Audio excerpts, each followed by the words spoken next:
Hola, ¿qué tal? Hoy vamos a hablar de lo que sabemos, de lo que sucedió antes de que llegara Emiliano Aguirre a los yacimientos de la Sierra de Atapuerca.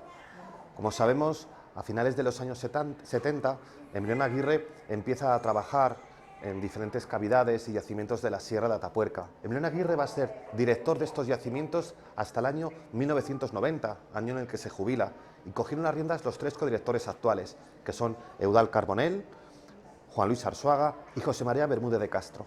Pero ¿qué sabemos antes de la llegada de Emiliano Aguirre? Pues miren, vamos a remontarnos al siglo X para hablar de las primeras menciones que existen de la palabra Atapuerca. En el siglo X, exactamente en el año 963, existe documentación donde sabemos de una donación que se hizo al monasterio de San Pedro de Cardeña. Es en esa inscripción, es en ese documento donde aparece por primera vez la palabra Atapuerca, haciendo relación a esa sierra, a esos yacimientos. También aparece Atapuerca en esos tiempos, en esa época, como hito geográfico. Posteriormente, no tenemos que olvidar cómo en el año 1527 hay una visita importantísima a la cueva conocida como Atapuerca. ¿De quién? Pues nada más y nada menos que del rey Carlos V, que fue acompañado por diferentes nobles y además por ese momento la que era abadesa del monasterio de las Huelgas. Esto lo sabemos gracias a la crónica burlesca de don Francés de Zúñiga. También sabemos cómo más tarde hubo un aventurero italiano que estuvo buscando tesoros que se mencionaban, que se contaban que existían en estas cavidades. Esto en tiempos de Felipe II. De hecho, este aventurero italiano fue apresado. Más tarde, a finales del siglo XVIII, también tenemos constancia de cómo el cura de Rubena, Francisco de Paula, acompañado de otros vecinos, va a llevar a cabo una exploración por la cueva conocida como Atapuerca. Interesante como también anteriormente sabemos que del siglo XV, del siglo XVI existían grabados y grafitis que de alguna manera lo que estaban atestiguando es esa presencia. Pero vamos a acercarnos ya al siglo XIX. En el siglo XIX, en 1863, Felipe de Ariño pide la concesión de la cavidad, de la cueva de Atapuerca. Y sabemos también que junto a Ramón Inclán y José Martínez Ribes van a pedir la protección y la investigación en esos yacimientos.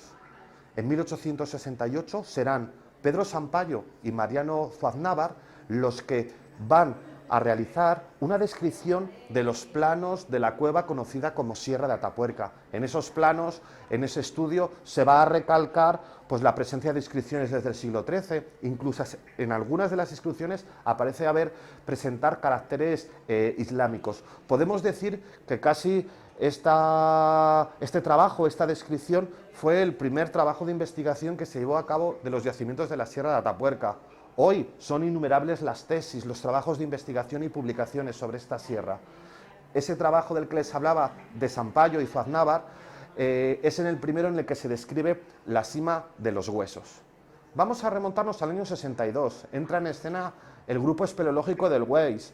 Va, interesantísimo, se adentra en esas cavidades, en ese complejo kárstico, dando pie a conocer algunas de sus galerías. En el 64, Jordá va a participar, va a empezar a excavar en los yacimientos de la sierra.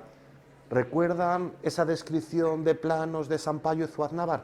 Ese de estudio había favorecido pues, que investigadores como Carballo, Breuil o Vermayer ya se hubieran interesado anteriormente por la sierra de Atapuerca.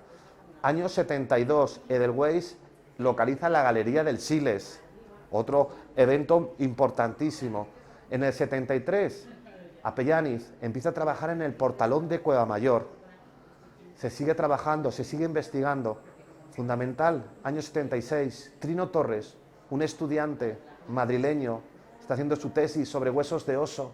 Se acerca a esta sierra burgalesa para conocer, de alguna manera, pues esos osos, esos huesos que necesitaba para su trabajo. Llega a la cima, empieza a recopilar esos huesos y ya en el laboratorio se da cuenta que entre esos huesos se había colado una mandíbula humana. Habló con ¿quién? Con Emiliano Aguirre. Emiliano Aguirre comprobó que esa mandíbula pues prometía, ¿verdad? Y no se equivocó. Emiliano Aguirre recordó todo ese trabajo anterior llevado a cabo por otros investigadores y empieza a trabajar en esta Sierra de Atapuerca.